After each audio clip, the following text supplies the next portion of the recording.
आरंभ करें।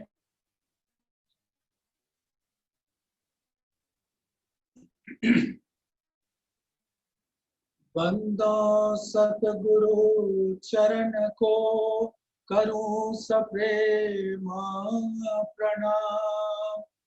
अशुभ हरन मंगल करन धनीश देव चंद्र जी। श्री प्राणनाथ निज मूलपति श्री मेराज सुनाम। तेज कुंवरी श्यामा युगल को पल पल करूं प्रणाम। पिया जी को पल पल करूं प्रणाम। प्रथम लागू दो चरण को धनिये न छुड़ायो खिन। लाख तली लाले मेरे जीव के जीवन। इन पांव तले पड़ी रहूं धनी नजर खोलो बातूं। पलना वालू निर्कुनेत्रे मेरे जीव के जीवन। मेरे जीव के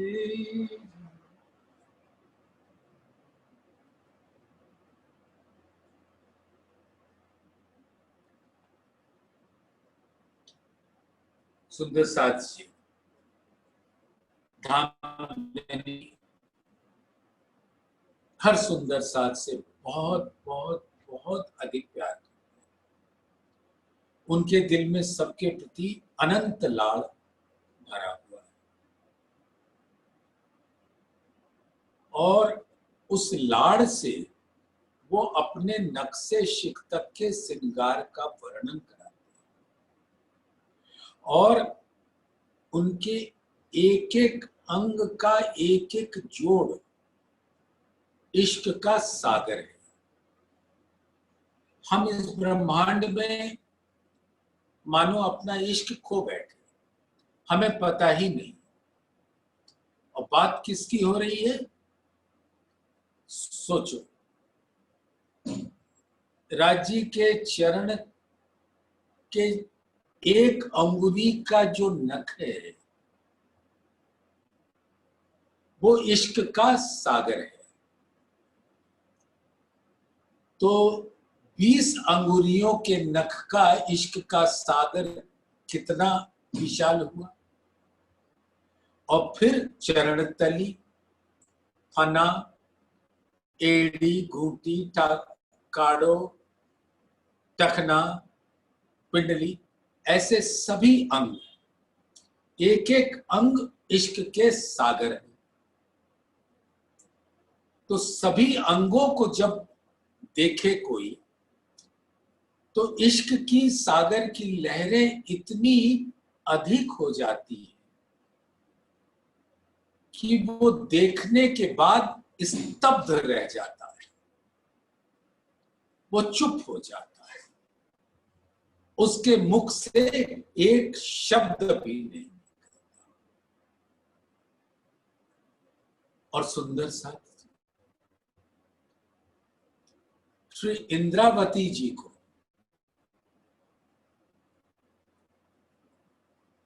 जिनको महामती का खिताब मिला, उनको धामधनी ने क्या आदेश दिया कि जो मेरा हुक्म तुम्हें सुना रहा है उसको तुम देखो और देखने के बाद उसका वर्णन करो और रूहों को सुख देने के वास्ते। इस सनंद में चौपाई कहती, जो तोहे कहे हक हुक्म सो तू देख महामत। ये महामत को आदेश है कि जो मेरा हुक्म मेरे अंगों का वर्णन कर रहा है, परम धाम का वर्णन कर रहा है, मेरी श्यामा जी का वर्णन कर रहा है, पर आत्म के हर तन के हर अंग का वर्णन कर रहा है, उस वर्णन को तू सुन और सुनने के बाद उन हर अंगों को देख अपने दिल की दृष्टि से, दिल के नैन की नजर से।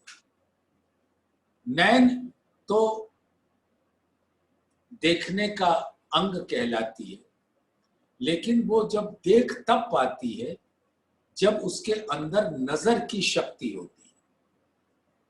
जैसे एक अंधा है, उसके नैन तो हैं लेकिन देखने की शक्ति नजर नहीं, तो उस नैन का कोई औचित्य ही नहीं होता। तो महामती जी के दिल के नैन की नजर वो देखे जो हक का हुक्म वर्णन करा रहा है। सुंदर साथ जी, हम अक्सर चितवन गाइडेड मेडिटेशन करते हैं। जैसे कोई एक व्यक्ति बोल रहा हो और दूसरा सुन रहा हो। आपको पता है कि परम धाम के 25 पक्ष किसके अंग हैं? धाम धनी के अंग हैं।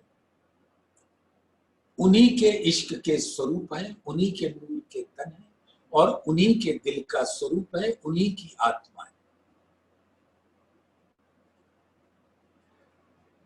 तो चाहे राजी के नख का वर्णन करो या किसी बड़ो बन मधुबन महाबन के एक डाली का वर्णन करो या उसके एक पत्ते का वर्णन करो, जैसे एक वन के एक पत्ते को निहारिए, उसके अंदर छोटी छोटी रेशे होती हैं। जैसे समझो वो धाम धनी का अंग है और पत्ता ने उसको घेर रखा है। जैसे धाम धनी के अंगों को किसने घेर रखा है? उनके वस्त्र और आभूषण। तो वो पत्ते का जो त्वचा है उसने उसके हर अंग को घेर रखा है। तो वो पत्ता भी राज्य का स्वरूप होता है और उसके पोर पोर से इश्क का सागर बहता है। आप सिर्फ परम धाम में एक क्षण के लिए कहीं भी खड़े हो जाओ, चांदनी चौक में खड़े हो जाओ और अपनी आत्मा, जिसके नैन की खूबी यही है कि दसों दिशा की चीज एक साथ देख लेती, और भी खूबी रूह नैन की चीज दसों दिशा की सब देखकर, पाताल या आसमान रूह नजरों सब आवत। तो आप कहीं भी खड़े हो जाओ, वो परम धाम के 25 पक्षों का सौंदर्य आप एक साथ देख लेंगे और उसके सौंदर्य के अंदर इश्क ही इश्क भरा हुआ है। अब सुंदर साथ, आप समझ तो गए ये मैं क्यों कह रहा हूं। वो इतना अधिक है, अनंत है, विशाल है कि उसके एक पत्ते का वर्णन करने में चलूं तो पूरा जीवन गुजर जाए, उस पत्ते की शोभा का मैं वर्णन नहीं कर पाऊंगी। और राजी महामती जी को क्या कहते हैं? जो तोहे कहे हक हुक्म सो तू देख महामत, कि अब मैं हर अंगों का वर्णन कर रही हूं, परिक्रमा में, सागर में, श्रृंगार में, मैं हर अंगों का वर्णन कर, और तू उसको देख। तो महामती जी की आत्मा तो उसको सुनकर ही अचंभित हो जाती है, गल जाती है कि उसकी जुबान से तो कुछ निकल ही नहीं पाता। लेकिन धामधनी का आदेश कि जो तुझे सुनाया जा रहा है तू उसे देख। चलो, तो फिर जो महामती जी सुनती गई राज्य के हुक्म से उस वर्णन को, उसको देखती गई। तो उन्होंने सोचा उनका काम पूरा हो गया, उनको कहा गया और उन्होंने उसको देखा और देख के उसके इश्क के रस में डूब गए। लेकिन फिर राजी ने झकझोर दिया, नहीं जी, आपका काम अभी पूरा नहीं हुआ।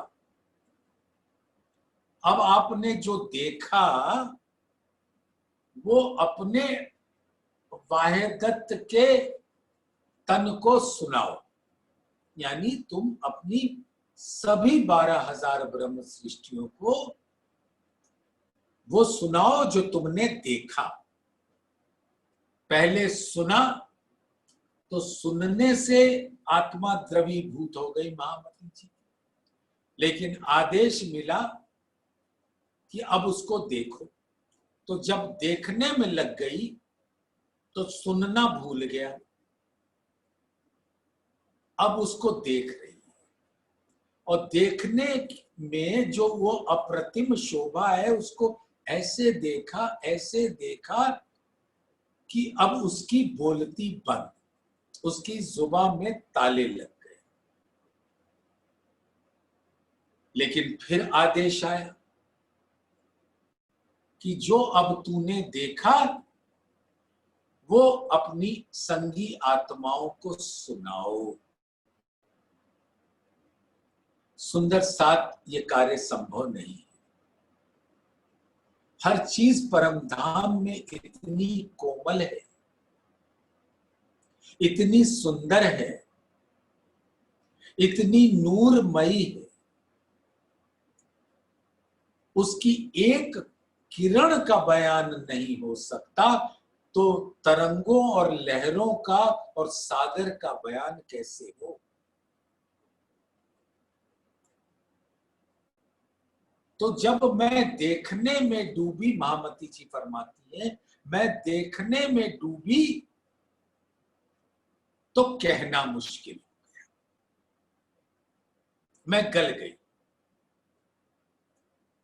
लेकिन फिर धामधनी ने क्या किया, सुंदर साथ आप बताइए मुझे कि जब महामती जी की आत्मा ने जो सुना उसको देखा और देखने में वो गल गई, क्योंकि महामती की आत्मा आशिक का वो स्वरूप है जो माशूक के अंगों को देखकर उन अंगों से अरस परस होए के अब उससे निकल नहीं पा रही।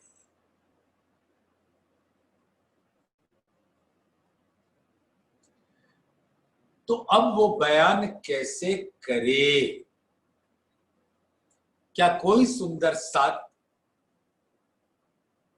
बता सकता है कि ऐसे कोमल सौंदर्य नूर के स्वरूप को देखने के बाद जुबां काम करे तो कैसे करे? नहीं कर सकती। लेकिन धामधनी की हिकमत देखो, सुना भी दिया, दिखा भी दिया और कहला भी दिया। और ये कैसे किया, ये चौपाई सुनिए सुंदर सा।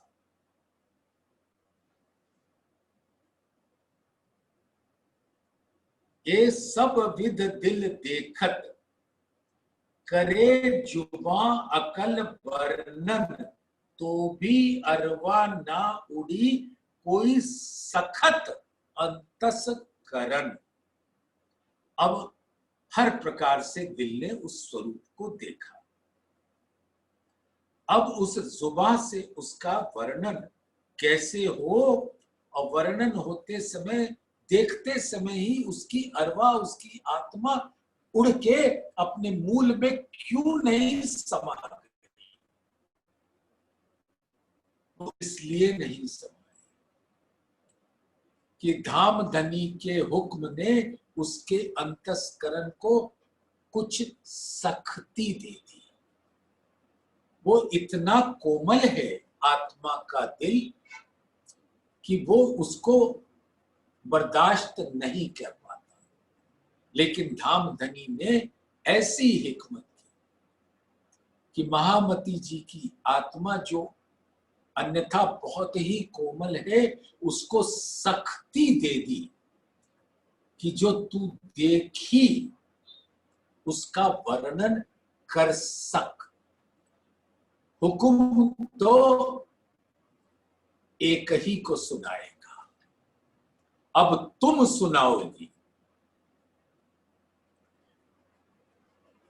दिल सखत बिना इन स्वरूप की इत लज्जत लई ना जाए। अगर दिल को सख्त नहीं किया तो उस स्वरूप की लज्जत नहीं लिया जा सकता इस ब्रह्मांड, क्योंकि जीव के लिए तो यह असंभव है। वो तो ऐसे ही गल जाए, तन छूट जाए उसका। लेकिन आत्मा के दिल को सख्ती दे दी। अब आत्मा उसको देखकर बयान कर रही है, क्योंकि उसका दिल सख्त हो गया। सख्त ना होता तो अंगों की स्वरूप के, सौंदर्य के, रस के लज्जत वो आत्मा न ले पाती, और आत्मा न ले पाती तो उसकी संगी आत्माएं जिनको पिलाने का आदेश मिला वो पूरा ना होता। ए हुक्म करत सब हिकमते, हक इत ए सुख दिया चाहे। अब राजी चाहते हैं कि हमारी आत्माओं को परम धाम का वो सुख मिले, हमारे अंगों का वो सुख मिले जो परम धाम में रहकर भी इनको नहीं मिलता था। हमें क्या पता था कि राजी के चरणों के नख इश्क का सागर है, और जो नूर की किरणें निकल रही हैं वो कुछ और नहीं, इश्क के सागर की लहरें हैं जो धाम धनी के दिल से लेके निकलती हैं। इसलिए वो नूरमयी इश्क है। धाम धनी का दिल नूर है।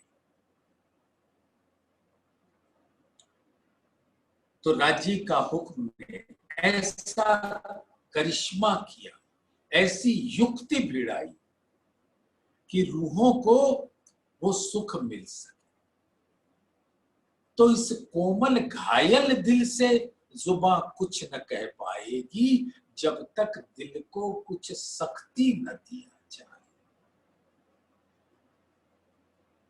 तो कैसी सख्ती दी सुंदर साथ, मैं आपसे आज पूछना चाहूंगा। विचारो, सहूर करो। क्या दिल को पत्थर बना दिया?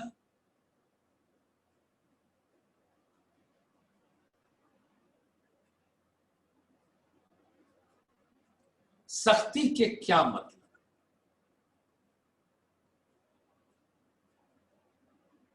तो अगर दिल पत्थर हो जाए तो ऐसे नहीं होता कि जैसे किसी बहुत ही अद्भुत सुंदर चीज को देखो तो तुम एकदम स्तब्ध हो जाते हो, जैसे पत्थर के माफिक तुम्हारा हिलना डुलना बंद हो जाता है। तो पत्थर नहीं हो जाता दिल, लेकिन अब वो धाम धनी के हुक्म का स्वरूप हो जाता है। हुक्म वर्णन कराता जाता है, वो वर्णन करती जाती है स्टैचू के माफक। स्टैचू को क्या बोलते हैं? है। मूर्ति। हाँ, जैसे एक मूर्ति हो, मूर्त स्वरूप, वैसे वो बोले जा रही, इस प्रकार की वो सख्ती। अब महामती जी अपने नैनों से क्या देख रही, ए रूह के नैनों देखिए, ये किसको कहा जा रहा है? राजी का हुक्म वर्णन करा रहा है राजी के कमर का। ए रूह के नैनों देखिए, नाजुक कमर निपट, अति देखी सुंदर चढ़ती, कही जाए न शोभा कट। कट माने कमर। तो अब इंद्रावती जी को ये हुक्म होता है कि आप अपनी आत्मा के दिल के नैन की नजर से देखिए। क्या देखिए? कमर की कोमलता, कमर की लाख, कमर की सुंदरता। आपको मालूम कमर की विशेषता क्या है? सुंदर साथ, आज न जाने मुझे क्या हो रहा है, कोई गलती हो तो क्षमा करना। एक तन के अंदर कमर का क्या अस्तित्व होता है, या कमर क्या क्या महिमा होती है? कमर वक्ष, स्थल और मुखार बिंद को जहां धारण करता है, वही चरणों को भी धारण करता है। एक तन के वो अंग बता दो जो पूरे तन को धारण करता है। तो कमर क्या है कि कमर देखो, पेट, पासली, पीठ, हैड़ा, वक्ष, स्थल, बाजू, गर्दन, मुखार बिंद, मुख चौक, सबको धारण। और कमर के नीचे जांघें, घुटने, पिंडली, टखना, काड़ो, घूंटी, एड़ी, चरण तली, फना, अंगुरियां, अंगूठे। तो ये वाला हिस्सा, नीचे वाला हिस्सा और ऊपर वाले हिस्से, दोनों को वो बांधे रखती है, उसको कहते हैं कमर। और उसने क्या धारण किया हुआ है कमर ने? राजी का वक्ष स्थल कोमल है कि नहीं? सुंदर साथ कोमल है, मुखार बिंद कोमल है, चरण कमल कोमल है। तो उस तन की जो संपूर्ण कोमलता है वो कमर में आ जाती है। जरा सहूर करके देखो, विचारो कि वक्ष स्थल से लेके मुखार बिंद तक की सभी कोमलता कमर में आ गई, और चरणों से लेके जांघों तक सभी कोमलता कमर में आ गई। तो कोमलता का अत्यंत गहरा स्वरूप कमर है। राजी के दिल की कोमलता उस कमर में आ जाती है, चरणों की कोमलता उस कमर में आ जाती है। एक बार तो दिल से निहारिए उस कमर को, जहां पे राजी ने अपनी पटुका बांध रखा है पीले रंग का, वह दत्त का स्वरूप। यानी वो कमर ही एक तरह से वह दत्त हो जाती है जो परम धाम के अनंत स्वरूपों को अपने कमर में धारण कर लेती है, जो उनके वह दत्त के स्वरूप है। और वो नाजुक है, अत्यंत नाजुक। नाजुक कमर निपट, अति देखी सुंदर चढ़ती, कही जाए न शोभा घटी। अब उसकी शोभा का बयान कैसे करें? जब तक वक्षस्थल का बयान न हो, नैनों का बयान न हो, नीलवट का बयान न हो, मुख चौक का बयान न हो, कांधे का बयान न हो, मच्छे का बयान न हो, बाजू का बयान न हो, हाथ कोहनियों का बयान न हो, कलाइयों का न हो, हथेलियों का न हो, तो कैसे उसकी कोमलता का बयान करें? कटी कमर सलूकी देख के, नैना क्यों रहे अंग को लाग। अब उसके सौंदर्य को देख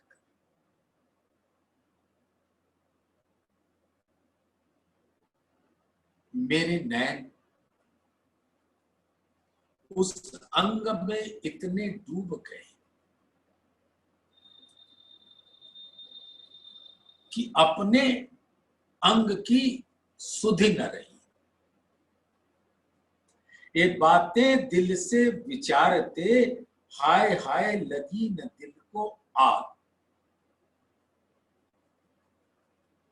और जब दिल से इन बातों को हम विचारें, जो अभी हम सब सुंदर साथ मिलके कर रहे हैं, अपनी सुरता से ये सब कुछ देख रहे हैं,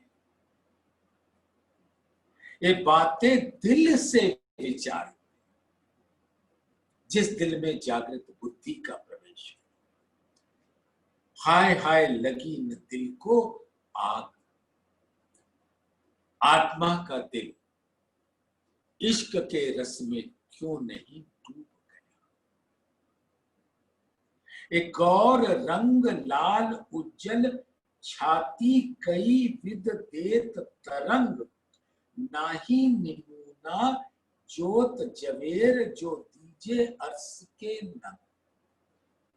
अब अर्श के अंदर अनंत नग है, हर नग के अंदर अनंत रंग है, और हर रंग के अंदर अनंत किरणें हैं, और हर किरणों के अंदर अनंत तरंगे हैं, और हर तरंग के अंदर अनंत लहरें हैं। लेकिन वो एक नग या सभी नग मिलकर भी छाती का वर्णन नहीं कर सकते। नाही निमूना जोत जवेर, जो दीजे अर्श के नंग। अर्श के नंगों का भी निमूना देंगे तो छाती के नूर का, छाती की कोमलता का, छाती के रंगों का बयान नहीं कर सकते। सुंदर सा जरा धाम के 10 नगों का बयान देखिए। हीरा, लसनिया, गोमादिक, मोती, पन्ना, पांच, नीलवी, पोखराज, माणिक और मणि, ये 10 नंगों का वर्णन आता है। ये नंग है, और हर नंग राजी के दिल का स्वरूप है, नूर और इश्क से भरा, और उनके रंगों की कोई सीमा नहीं। और वो 10 नगों के सौंदर्य का उपमा हक की छाती से को नहीं दी जा सकती। विचार में आता है सुंदर सा, एक गौर रंग लाल उज्जल छाती कई विध देत तरंग।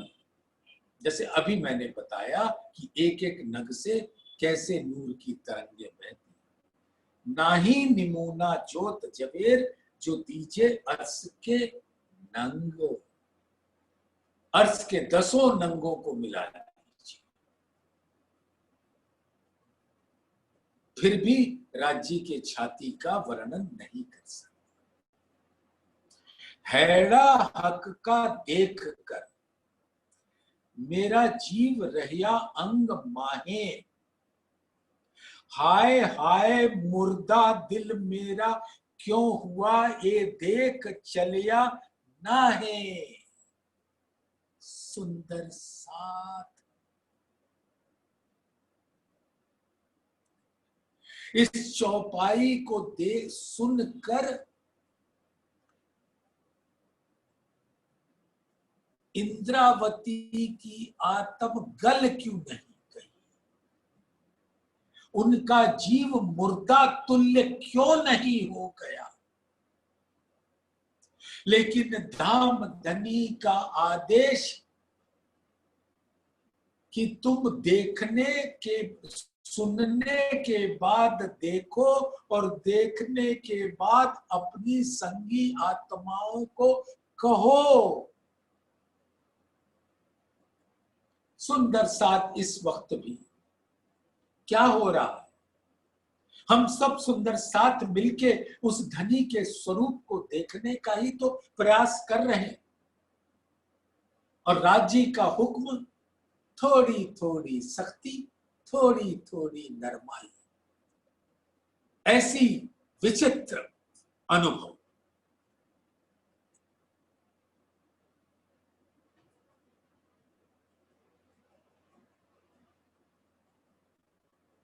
दिल को सख्त भी कर रहे हैं और मुलायम भी कर रहे हैं।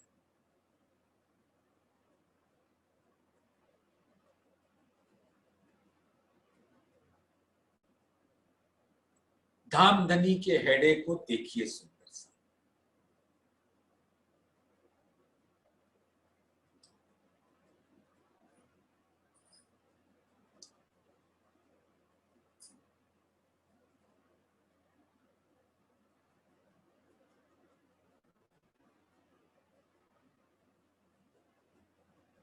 कांधे तक बहुत चौड़ी और कमर पे आके एकदम पतली, ऐसा पूरा छाती है।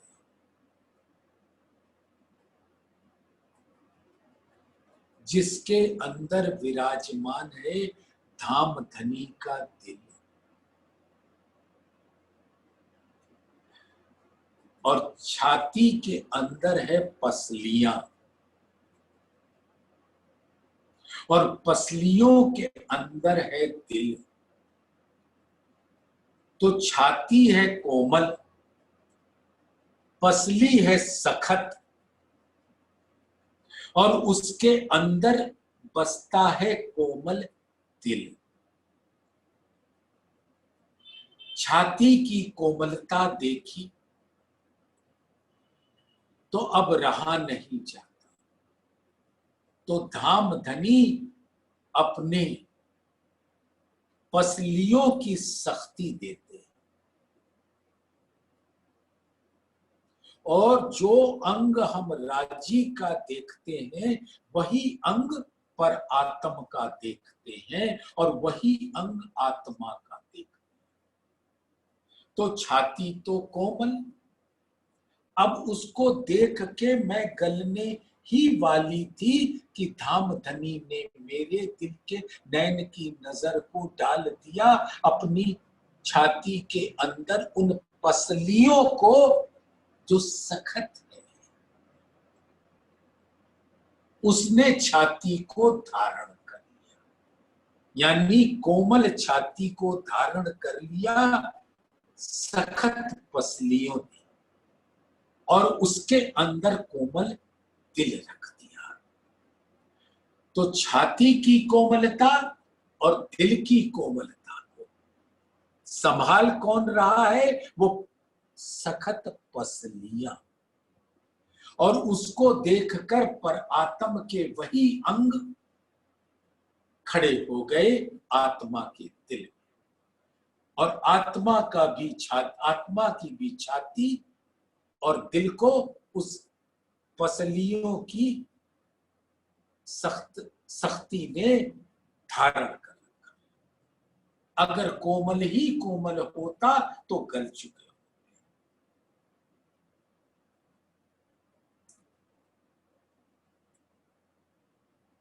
हक हैड़ा देखकर मेरे हैड़े रहत क्यों दम।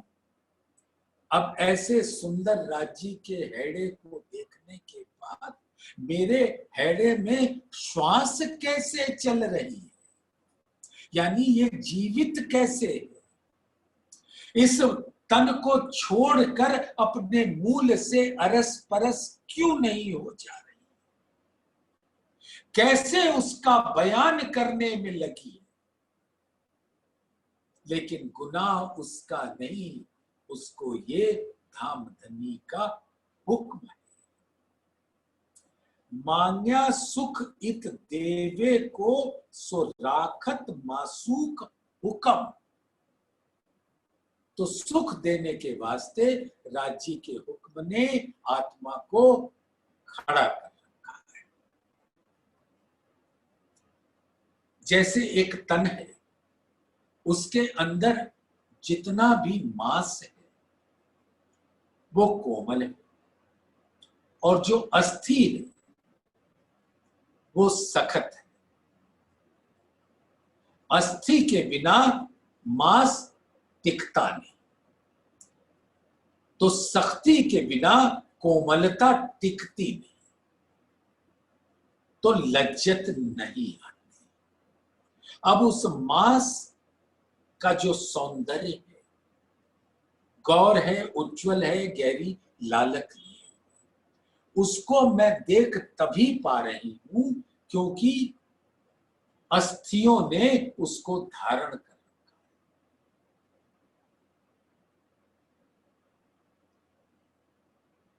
हाथ पांव मेरे क्यों रहे देख हक हाथ पांव।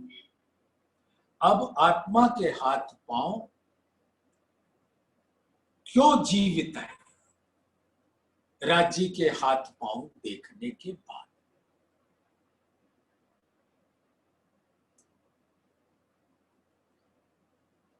हाय हाय ए जुलम क्यों सया, क्यों भूले अवसर दाव।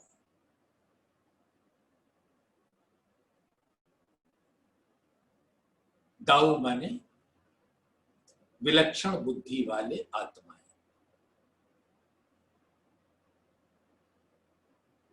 जो आपको ऐसा दाव मिला, ऐसा अवसर मिला,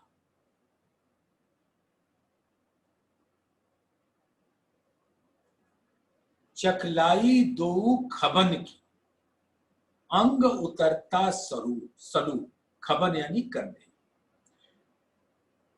तो सुंदरता दोनों कंधों की जहां से अंग उतरते हैं, उसकी शोभा, उसकी बनावट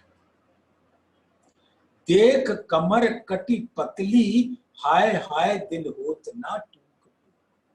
और जब वो उतरकर कमर पर आके टिकते हैं तो इस सलूकी की, इस शोभा की, इस सौंदर्य को देखने के बाद दिल टूक टूक क्यों नहीं हो जाता?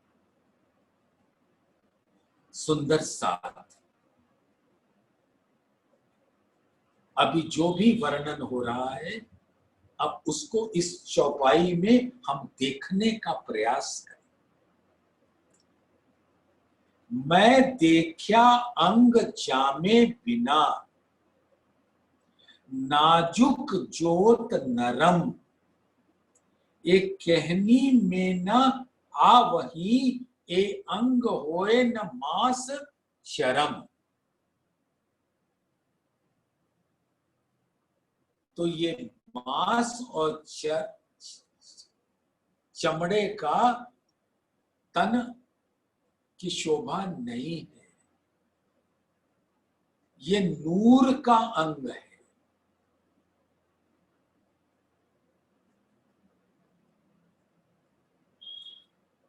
तो अब आत्मा को जरा विचारिए, मैं देखा अंग जामे बिना। इसके दो भाव हैं सुंदर सा, आज समझ लें तो बहुत अच्छा, अपने दिल में चितवन करें। वस्त्र और आभूषण अंगों की शोभा है, वही जामा है, वही इजार है, वही पटुका है, वही पिछौरी, वही पाग। सिर की शोभा पाग, पीठ की शोभा पिछौरी, खभे बाजू, वक्ष स्थल कमर के जामे के चोली की शोभा, उसके नीचे टखने तक दामन की शोभा। तो ऐसा कब होगा जब हम धाम धनी को बिन जामे देखेंगे? आप बता सकते हैं सुंदर?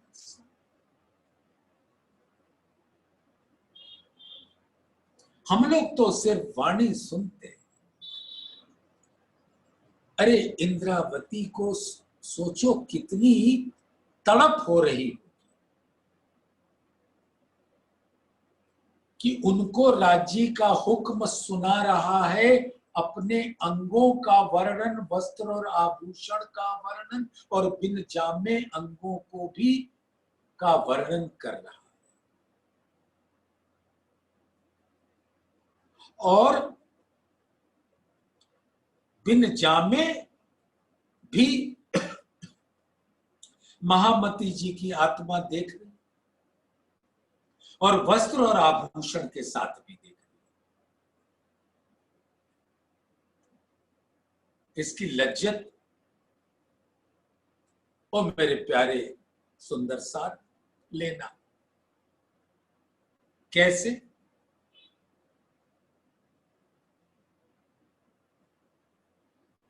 परम धाम के अष्ट प्रहर की लीला, जिसमें 5 प्रहर में धनी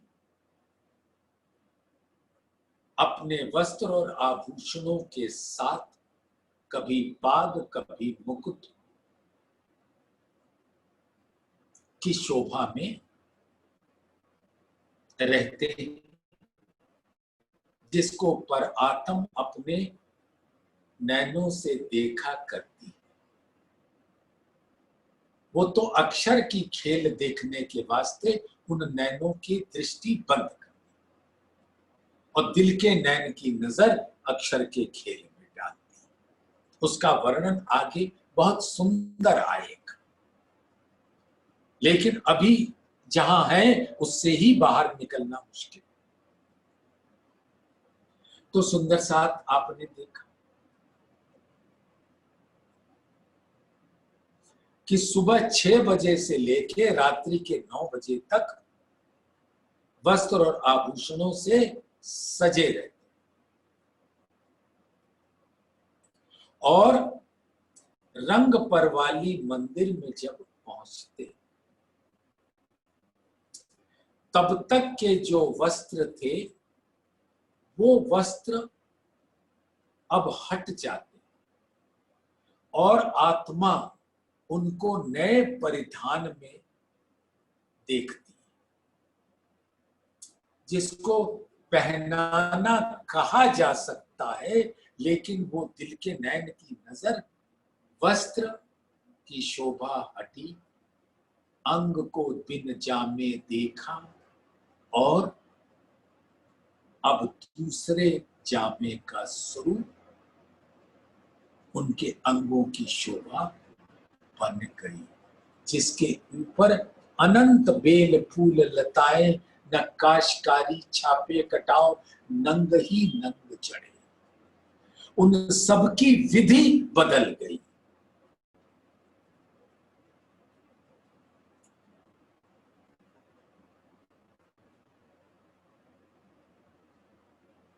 तो कहने में आता है कि धाम धनी के जामे को उतार कर नया जामा पहना है। पहनना उतारना परम धाम में नहीं, वो बस दिल के भाव से हो जाता है। दिल ने चाहा और हो गया।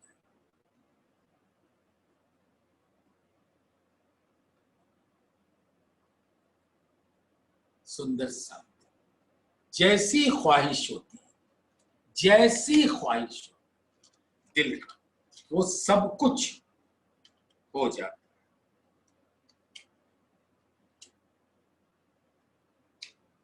सुंदर सा इसका एक चौपाई आपको सुनाने का बहुत दिल कर रहा है।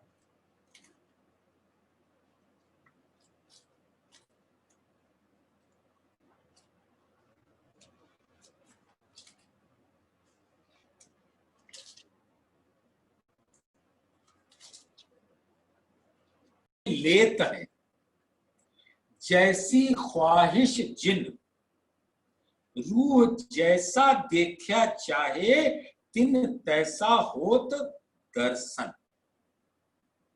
बस जब राजी ब्रह्म सृष्टि के सामने उसके मंदिर में पधारते तो जो भी दिल में ख्वाहिश आती है, अर्श में भी रूहें लेत हैं जैसी ख्वाहिश जिन, रूह जैसा देखा चाहे तिन तैसा होत दर्शन। जैसा स्वरूप देखना चाहती है वैसे ही जामे और इजार की शोभा, पटुके की शोभा,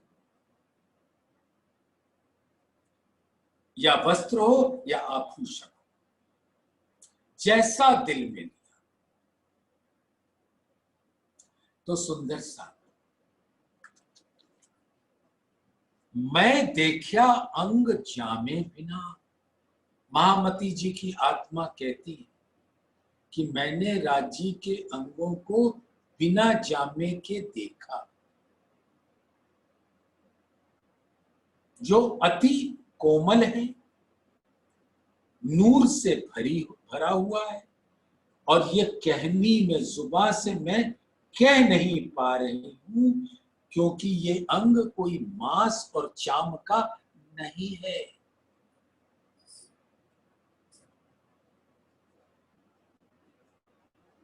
अब सुंदर सा इसकी थोड़ा और गहराई में चलते। परम धाम के 25 पक्ष राजी के नूर तन है।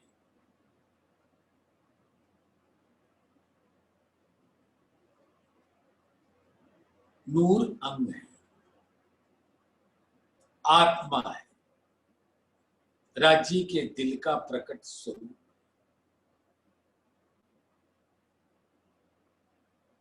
तो अब जरा देखो, पोखराज पहाड़ ने कभी वस्त्र आभूषण अलग से पहने, वो अपने आप में अप्रतिम सौंदर्य है बिना जामे के। माणिक पहाड़ भी बिना जामे के अप्रतिम सौंदर्य रखता है, और सब कौन है? राज्य का ही स्वरूप है।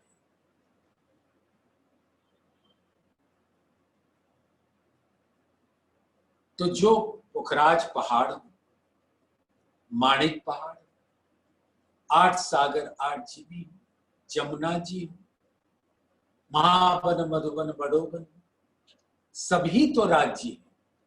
लेकिन क्या आपने कभी माणिक पहाड़ को या महावन को इजार पहने देखा है? तो सभी तो बिन जामे, एक बार देखो तो सही। तो बिन जामे के कहने का तात्पर्य सिर्फ ये नहीं है कि वस्त्र और आभूषण, जहां वस्त्र और आभूषण नहीं होते तो फिर कैसे होता है?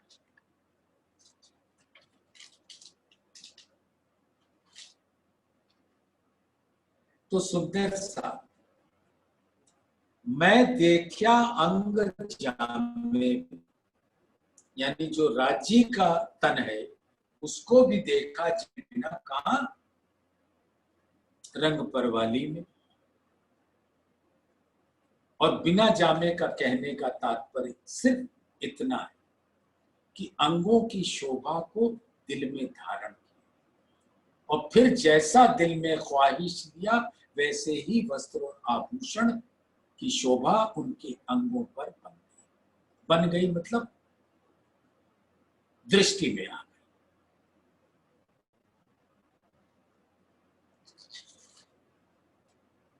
तो सुंदर साथ कदाचित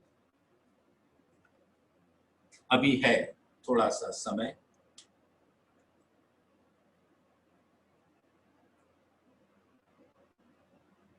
जब जैसा दिल चाहत तिन खिन तैसा देखत, अभी यही बताया था। आगे की चौपाई में वही आ जाता है, जो सोचो वही आ जाता है। ये तो धामधनी की महर है।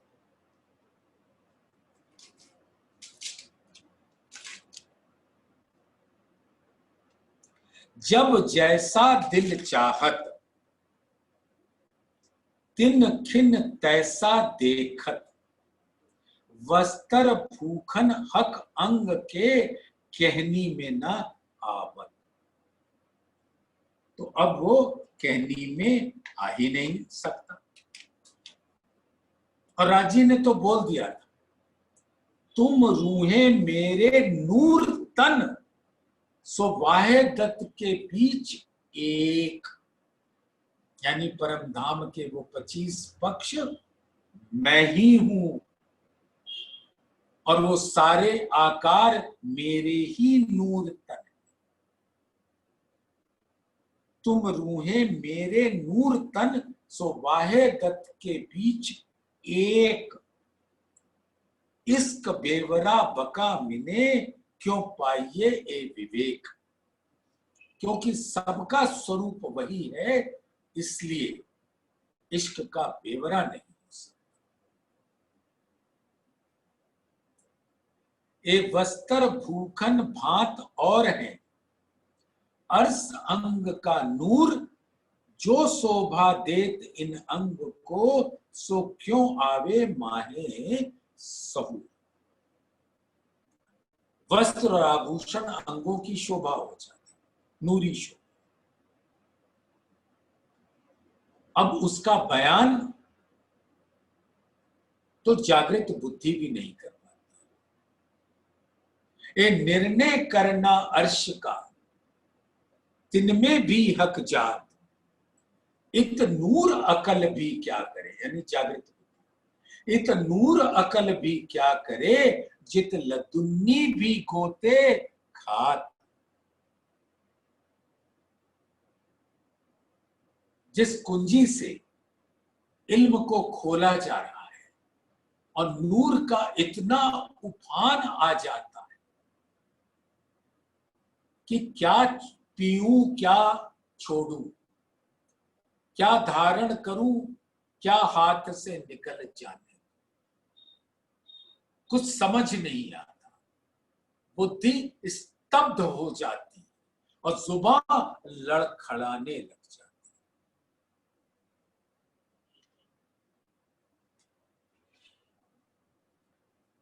सुंदर सा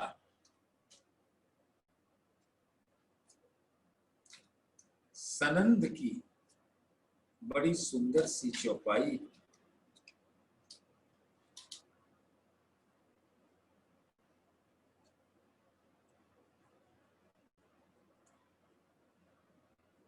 कहया जाहिर रसूले, मैं हरफ सुने हैं कान, सो आए कैसी इमाम, मैं लिखे नहीं फुरमान।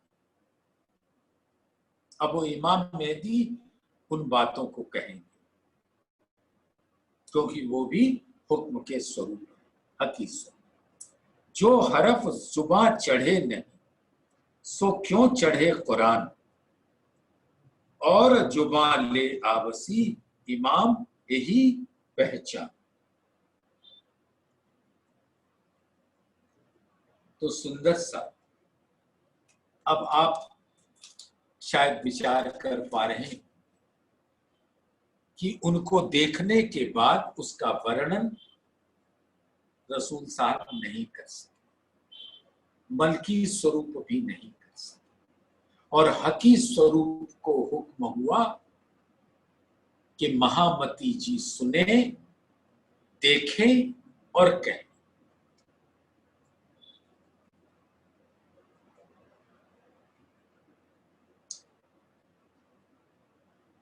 ये वस्त्र भूखन भात और है, अर्श अंग का नूर, जो शोभा देत इन अंग को, सो क्यों आवे माहे सहूर।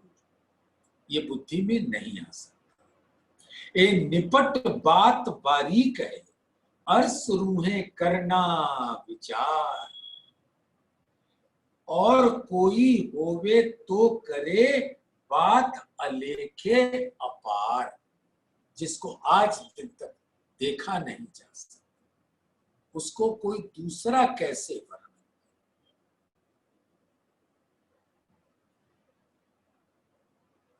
राजी का अंग ही राजी के अंग का वर्णन कर सकता। सुंदर सा याद कर,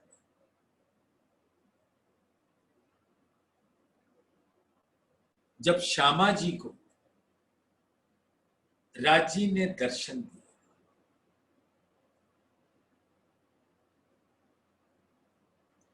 तो श्यामा जी राजी के श्रृंगार का कुछ हद तक वर्णन कर पाई, लेकिन जुगल स्वरूप की नहीं कर पाई, क्योंकि वही तो जुगल स्वरूप है। तो जुगल स्वरूप की शोभा का वर्णन करने के लिए तीसरा चाहिए, वो है इंद्रावती, महा, और तब जुगल स्वरूप का वर्णन होता है। तो ये निपट बात बारीक है, अर्श रूहें करना विचार, जो और कोई होवे तो करे बात अलेखे अपार। कोई और हो तो वर्णन करे, लेकिन इंद्रावती भी कौन है, राज्य के ही अंग है। अब एक आखिरी चौपाई आज के लिए, बाकी कल।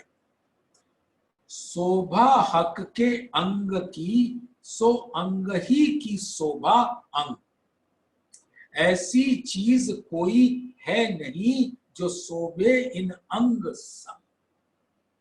अंग की शोभा अंग ही है, क्यों, कोई और चीज उन अंगों की शोभा का बयान कर ही नहीं सकती।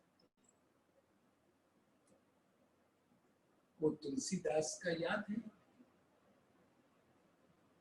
मुखबनी,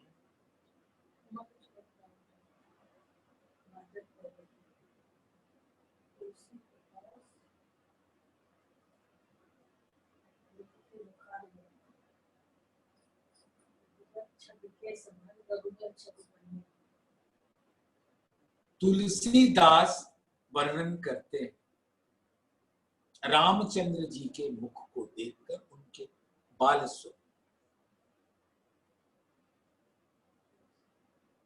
तुलसीदास देख के मुखार बिंद अति आनंद, रघुबर की मुख समान। अब रघुबर के रघुबर छवि मुख समान, यानी तुलसीदास रामचंद्र जी के बाल स्वरूप के मुख का वर्णन करना चाह रहे। तो रघुबर छवि मुख समान, रघुबर मुख बनिया। समझ आई सुंदर सा? जब तुलसीदास रामचंद्र जी के मुख का वर्णन कर रहे हैं तो इतनी शोभा है कि उनका मुख तो इतना सुंदर है, ऐसे है, ऐसे है, ऐसे है जैसे रामचंद्र जी का मुख है। रामचंद्र जी का मुख रामचंद्र जी के मुख के जैसा, क्योंकि उनको कोई और मिल ही नहीं पाया। वो शोभा मैं अभी बोल नहीं पा रहा हूं। मैं लिली बहन से प्रार्थना कर रहा था कि वो दोहे सुना दें। तो शोभा हक के अंग की, सो अंग ही की शोभा अंग।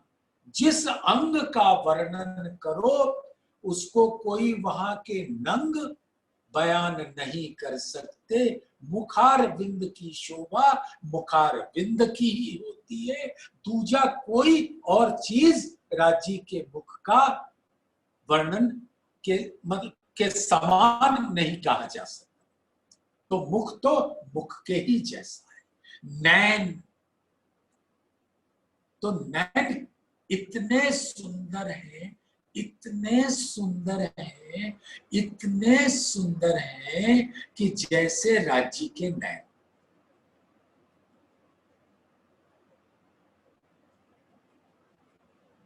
सुंदर साथ इसको ग्रहण करना पड़ता है। और ये जब तक दिल को चितवन की गहराइयों में हम डुबोए नहीं, हमें कुछ नहीं मिलेगा। हम मस्तिष्क से लेंगे, बहस कर सकते हैं, लेकिन वो रस नहीं मिलेगा। याद आई वो दोहा? सुंदर साथ अभी उनको वो दोहा याद नहीं आ रहा है लिली बहन को। तुलसीदास अति उमंग देख के मुखार बिंद, रघुबर छवि मुख के समान, रघुबर मुख बनिया। यानी तुलसीदास रामचंद्र जी के मुख को देखकर अति उमंग, अति प्रसन्नता से भर गई कि चाहा कि उस मुखार बिंद का वर्णन कर दूं तो वो मुख ऐसा है, ऐसा है जैसे कि रघुवर का मुख। तो राज्य का मुख ऐसा है, ऐसा है, ऐसा है कि राज्य के मुख के जैसा। बस, तो ये चौपाई को सुंदर साथ आप अपने घर में बैठकर पढ़ें।